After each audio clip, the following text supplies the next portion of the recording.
Welcome और welcome back to my channel. BA semester 4 English elective ਦੀ 4th poem कर रहे हैं to the men of England. ਤਾਂ ਇਹ ਜਿਹੜੀ ਪੋਇਮ ਹੈਗੀ ਹੈ ਇਹ PB ਸ਼ੈਲੇ ਨੇ ਲਿਖੀ ਹੈਗੀ ਹੈ। ਇੰਗਲੈਂਡ ਦੇ ਜਿਹੜੇ ਮੈਨ ਨੇ, ਵਰਕਰਸ ਨੇ, ਉੱਥੇ ਕੰਮ ਕਰਦੇ ਨੇ, ਸੋ ਉਹਨਾਂ ਨੂੰ ਜਗਾਉਣ ਦੇ ਲਈ, ਜਗਾਉਣ ਮਤਲਬ ਕਿਉਂਕਿ ਰੈਵੋਲੂਸ਼ਨਰੀ ਇਹ ਪੋਇਮ ਸੀ, ਪੋਇਟ ਸੀਗੇ। ਤਾਂ ਇਹਨਾਂ ਨੇ ਜਿਹੜਾ ਹੈਗਾ ਉਸ ਟਾਈਮ ਦੇ ਲੈਂਡਲੋਰਡਸ ਅਤੇ ਜਿਹੜੇ ਓਨਰਸ ਹੁੰਦੇ ਸੀਗੇ ਉਹ ਬਹੁਤ ਗਲਤ ਸਲੂਕ ਜਿਹੜਾ ਸੀਗਾ ਕਰਦੇ ਸੀ, ਐਕਸਪਲੋਇਟ ਕਰਦੇ ਸੀਗੇ ਵਰਕਰਸ ਨੂੰ, ਲੇਬਰਰਸ ਨੂੰ। ਸੋ ਤਾਂ ਇਹ ਪੋਇਮ ਉਹਨਾਂ ਨੂੰ ਇੱਕ ਤਰ੍ਹਾਂ ਜਿਹੜਾ ਹੈਗਾ ਜਗਾਉਣ ਦੀ ਕੋਸ਼ਿਸ਼ ਸੀ। बहुत ही इंपॉर्टेंट इंटरस्टिंग पोइम है।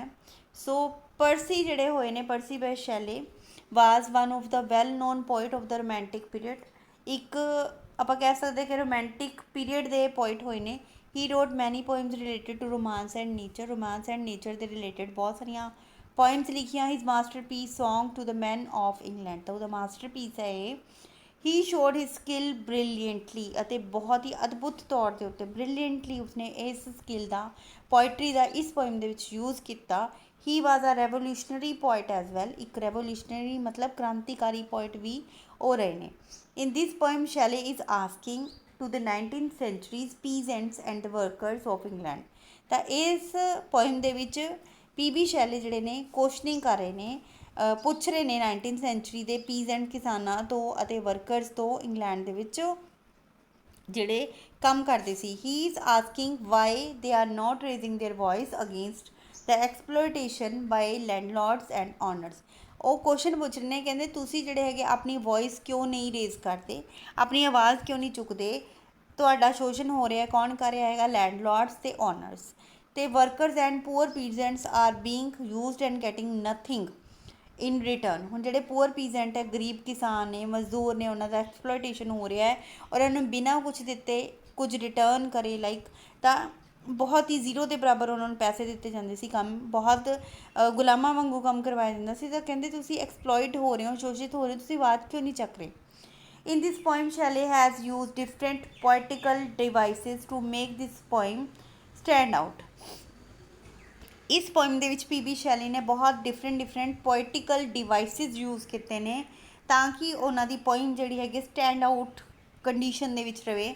ਇਨ this poem Shelley brings out the thought that how well the men of England are taking advantages of the working class. ਇਸ ਪੋਇਮ ਦੇ ਵਿੱਚ PB ਸ਼ੈਲੇ ਨੇ ਦਿਖਾਇਆ ਹੈ ਕਿ ਇੱਕ ਐਸੀ ਥੋੜ ਜਿਹੜੀ ਹੈ ਜਗਾਉਣ ਦੀ ਕੋਸ਼ਿਸ਼ ਕੀਤੀ ਹੈਗੀ ਹੈ ਕਿ ਵੈਲਦੀ ਮੈਨ ਨੇ, ਜਿਹੜੇ ਬਹੁਤ ਹੀ ਜ਼ਿਆਦਾ ਪੈਸੇ ਵਾਲੇ ਧਨੀ ਲੋਕ ਨੇ ਇੰਗਲੈਂਡ ਦੇ, ਉਹ ਵਰਕਿੰਗ ਕਲਾਸ ਦਾ ਕਿਵੇਂ ਫਾਇਦਾ ਚੁੱਕ ਰਹੇ ਨੇ, ਇਹ ਦਿਖਾਉਣ ਦੀ ਕੋਸ਼ਿਸ਼ ਕੀਤੀ ਗਈ ਹੈ। PB Shelley also compares with this with bees, ਅਤੇ PB ਸ਼ੈਲੇ ਨੇ ਇਹ ਜਿਹੜੀ ਬੀਜ਼ ਹੁੰਦੀਆਂ ਨੇ, ਮੱਖੀਆਂ, ਉਹਨਾਂ ਦੇ ਨਾਲ ਵੀ ਜਿਹੜਾ ਹੈ ਕੰਪੇਅਰ ਕੀਤਾ ਇਸ ਚੀਜ਼ ਨੂੰ। The wealthy class is compared as queen bees. ਕਹਿੰਦੇ ਜਿਹੜੀ ਵੈਲਦੀ ਕਲਾਸ ਹੈ, ਅਮੀਰਾਂ ਦੀ ਕਲਾਸ, ਅਮੀਰਾਂ ਦੀ ਸ਼੍ਰੇਣੀ ਹੈ, ਉਹ ਕੀ ਨੇ, ਕੁਈਨ ਬੀਜ਼ ਨੇ। ਹੂ ਡੂ ਨਥਿੰਗ, ਜਿਹੜੀਆਂ ਕੁਛ ਨਹੀਂ ਕਰਦੀਆਂ ਸਾਰਾ ਦਿਨ, ਆਲ ਦਾ ਡੇ। ਦੇ ਟੇਕ ਬੈਨੀਫਿਟ ਫਰੋਮ ਡਰੋਨ ਬੀਜ਼। ਤਾਂ ਜਿਹੜੀਆਂ ਡਰੋਨ ਬੀਜ਼ ਜਿਹੜੀਆਂ ਸਾਰਾ ਦਿਨ ਸ਼ਹਿਦ ਲੈ ਕੇ ਆਉਂਦੀਆਂ ਨੇ, ਛੱਤਾਂ ਬਣਾਉਂਦੀਆਂ, ਸੋ ਉਹ ਜਿਹੜਾ ਹੈਗਾ ਉਹਨਾਂ ਤੋਂ, ਉਹਨਾਂ ਦਾ ਬੈਨੀਫਿਟ ਲੈਂਦੀਆਂ ਰਹਿੰਦੀਆਂ ਨੇ, ਕੁਛ ਨਹੀਂ ਕਰਦੀਆਂ। ਤੁਹਾਡੇ ਜਿਹੜੀਆਂ ਜਿਹੜੀ ਵੈਲਦੀ ਕਲਾਸ ਹੈ ਉਹ ਕੁਈਨ ਬੀਜ਼ ਹੈ, ਅਤੇ ਜਿਹੜੀ ਵਰਕਿੰਗ ਕਲਾਸ ਹੈ ਉਹ ਡਰੋਨ ਬੀਜ਼ ਨੇ। Who are the working class people.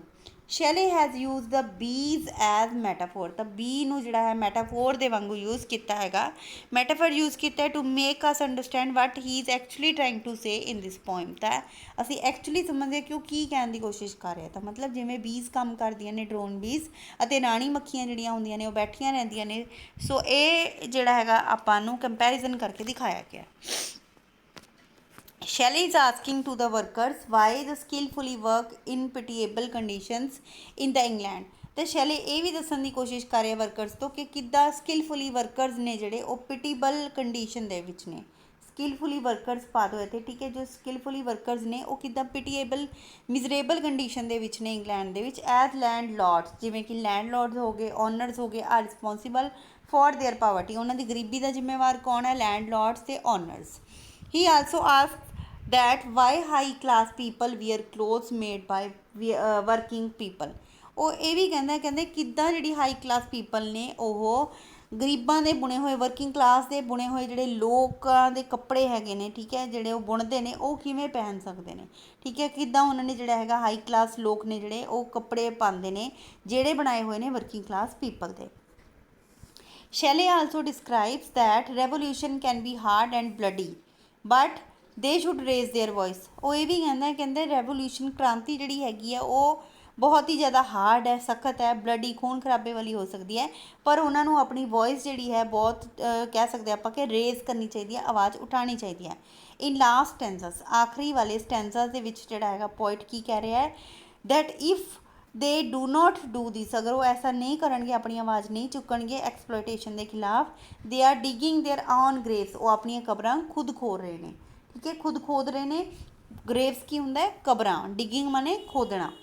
ਦੇ will never enjoy the joys of equality and liberty, ਉਹ ਕਦੇ ਵੀ ਇਕੁਐਲਿਟੀ ਅਤੇ ਲਿਬਰਟੀ ਦੀ ਜਿਹੜੀ ਖੁਸ਼ੀ ਹੈ ਉਹਨੂੰ ਨਹੀਂ ਮਾਣ ਸਕਣਗੇ, ਅਤੇ ਉਹ ਆਪਣਾ ਜਿਹੜਾ ਕੂਆਂ ਹੈਗਾ, ਖਾਈ ਹੈਗੀ ਆਪਣੇ ਲਈ, ਕਬਰ ਜਿਹੜੀ ਹੈਗੀ ਹੈ ਖੋਦ ਰਹੇ ਨੇ, ਅਗਰ ਉਹ ਆਪਣੀ ਜਿਹੜੀ ਹੈਗੀ ਹੈ ਆਵਾਜ਼ ਨਹੀਂ ਉਠਾਉਣਗੇ ਐਕਸਪਲੋਇਟੇਸ਼ਨ ਦੇ ਖਿਲਾਫ। ਦੇ ਸ਼ੁੱਡ ਬਿਕਮ ਇੰਡੀਪੈਂਡੈਂਟ, ਉਹਨਾਂ ਨੂੰ ਇੰਡੀਪੈਂਡੈਂਟ ਹੋ ਜਾਣਾ ਚਾਹੀਦਾ ਹੈ। They should not serve to anyone, ਉਹਨਾਂ ਨੂੰ ਕਿਸੇ ਦੀ ਵੀ ਚਾਕਰੀ ਨਹੀਂ ਕਰਨੀ ਚਾਹੀਦੀ, ਨੌਕਰੀ ਨਹੀਂ ਕਰਨੀ ਚਾਹੀਦੀ। They should not treated like slaves ਔਰ ਸਰਵੈਂਟਸ, ਉਹਨਾਂ ਨੂੰ ਨੌਕਰਾਂ ਵਾਂਗੂ, ਗੁਲਾਮਾਂ ਵਾਂਗੂ ਜਿਹੜਾ ਹੈ ਉਹਨਾਂ ਨਾਲ ਬਿਹੇਵ ਨਹੀਂ ਕਰਨਾ ਚਾਹੀਦਾ। The workers should do something to have the rights of freedom, ਅਤੇ ਵਰਕਰਸ ਨੂੰ ਆਪਾਂ ਕਹਿ ਸਕਦੇ ਪੀਜ਼ੈਂਟਸ ਨੂੰ ਆਪਣੇ ਲਈ ਜਿਹੜਾ ਹੈ ਆਪਣੀ ਰਾਈਟਸ ਆਫ ਫਰੀਡਮ ਦੇ ਲਈ, ਆਜ਼ਾਦੀ ਦੇ ਅਧਿਕਾਰਾਂ ਦੇ ਲਈ ਕੁਛ ਨਾ ਕੁਛ ਜਿਹੜਾ ਹੈ ਜ਼ਰੂਰ ਕਰਨਾ ਚਾਹੀਦਾ। ਇੱਦਾਂ ਹੀ ਐਕਸਪਲੋਇਟੇਸ਼ਨ ਦੇ ਵਿੱਚ ਆਪਣੀ ਲਾਈਫ ਵੇਸਟ ਨਹੀਂ ਕਰਨੀ ਚਾਹੀਦੀ। ਸੋ ਇੱਕ ਰੈਵੋਲੂਸ਼ਨਰੀ ਪੋਇਮ ਸੀ, ਬਹੁਤ ਹੀ ਇੰਪੋਰਟੈਂਟ ਹੈ। ਹੋਪ ਤੁਹਾਨੂੰ ਵੀਡੀਓ ਪਸੰਦ ਆਈ ਹੋਏਗੀ। ਮਿਲਦੇ ਆਪਾਂ ਨਵੇਂ ਵੀਡੀਓ ਦੇ ਨਾਲ। ਧੰਨਵਾਦ।